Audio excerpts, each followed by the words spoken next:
Hi guys, welcome back to my channel, and today I'm going to be showing you how to make these jiggly Live2D bunny ears. You can use this method for any other kinds of animal ears like cat ears or fox ears. So the first thing that we're going to do is in Live2D Cubism we're going to make 3 new parameters. I've already made them here, but I'll just make new ones so you can see. So we're going to make ear x1, set the minimum to -1 and the maximum to 1, and then we're going to make ear x2 and then ear x3. I've already made those there, so yeah. The next thing we're going to do is we're going to make 3 new warp deformers. So we're going to make x1 and we're going to select the same texture just so that it's nestled within x1, x2, same thing, and then x3. And then on top of all of that, we're going to make a toggle deformer. You don't have to do this if the ears are part of your model, but if they're an extra toggle like it is for Caleb's model here, then we're going to create a toggle warp deformer. And this is what the hierarchy should look like. So we have the toggle deformer, if you need one, on top, the x1, x2, x3, and within all of that we have the texture layer. So then we're going to go into the toggles and we're going to link the toggle deformer into the toggle parameter. So at 0 we're going to put the opacity at 0, and then at 1 opacity at 100%. Next we're going to click the x1 warp deformer and we're going to create 3 keyforms within the ear x1. Within the ear x1 parameter. And then next what we're going to do is we're going to use the temporary rotation deformer and we're going to move it to the right at +1 and to the left at -1. I have a keybind for the rotation deformer so I can access it like this, but if you don't have that, then we're going to click here just below the X, and then we're going to go to Tool Details, Temporary Rotation.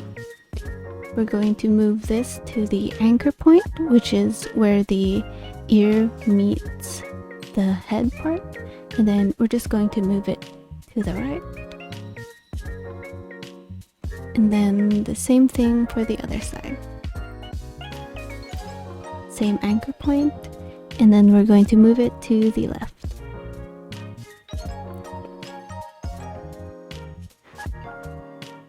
For x2 we're going to be doing the keyforms, 3 keyforms, and we're going to be doing the same thing except we're going to be using the deform brush just to move it all to the right, and we're only going to move the top part here, so this area.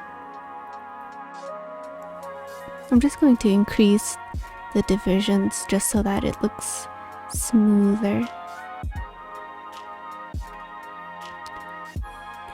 And then we're going to go to +1 and then likewise move it to the right.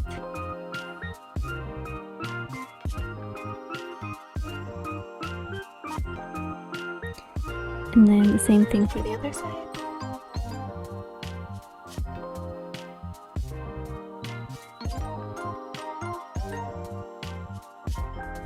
And it should look something like this. You don't want the bottom part to be affected, you only want the top part to be affected. And then for ear x3 we're going to be doing sort of a forward and backwards movement. So for +1 we're going to turn it away from the camera. This is easier if you have more than one texture layer, but it's still not that difficult.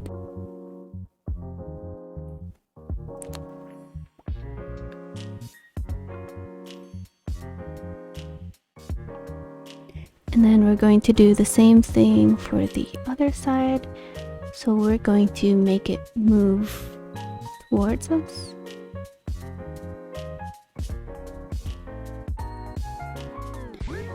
And this is what it should look like.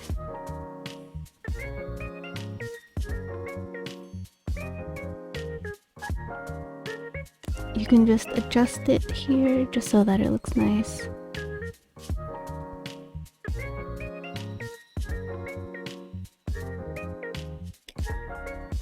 And then our parameter setup is done. So we have the x3, x2, and then x1.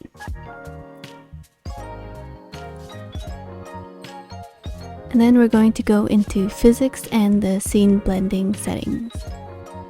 So first we're going to go into input, and if it's connected to a toggle, make sure to add that in just because it looks nice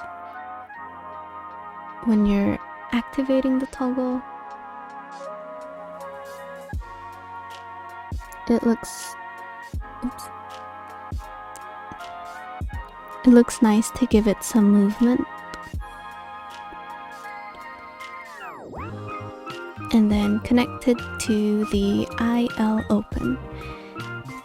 If you don't want to connect it to the eye blinking, you can connect it to a separate parameter, like a trigger parameter, and then you can just use that as an idle animation, just so that it creates the animation for you, or you can sort of pre-render the animation, like the twitching of the bunny ears, and then just load that up in VTube Studio. These are what my physics model settings look like, and you can adjust them as you'd like. If you'd like it to move slower, you can change these values to 0.8 or these ones to a higher value. If you want it to jiggle a little more or to shake for longer, then you can increase these values. And then we're going to connect the output so that it's 1 to 1, 2 to 2, and 3 to 3.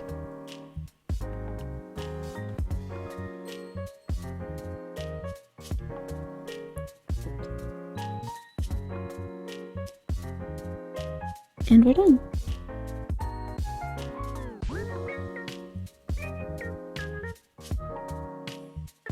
I did the same thing for these cat ears. And there's still the ear Z. Here's the tip movement, ear 2, and then ear X1. However, for this one, it also has a brow movement. So I added the brow LY as an input, an angle input, and what that does is, let me look for it. Okay, so oops. So when she's happy, the ear goes up, and when she's sad, the ears go down.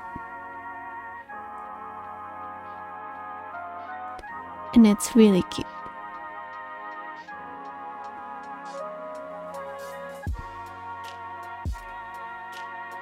And that's all. Thank you for watching. I've actually hit 1,000 subscribers, which means I'm now a fully fledged YouTuber. Thank you so much.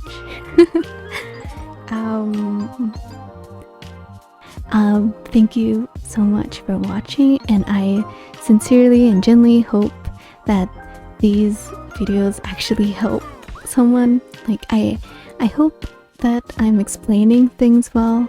I'm never really sure if I'm explaining things in a way that's easy to understand, but I hope it helps. And if you have anything that you're curious about or anything you'd like to know, please do let me know, just because I'm not really sure what people are looking for. Thank you for always watching, and I'll see you next time. Bye bye.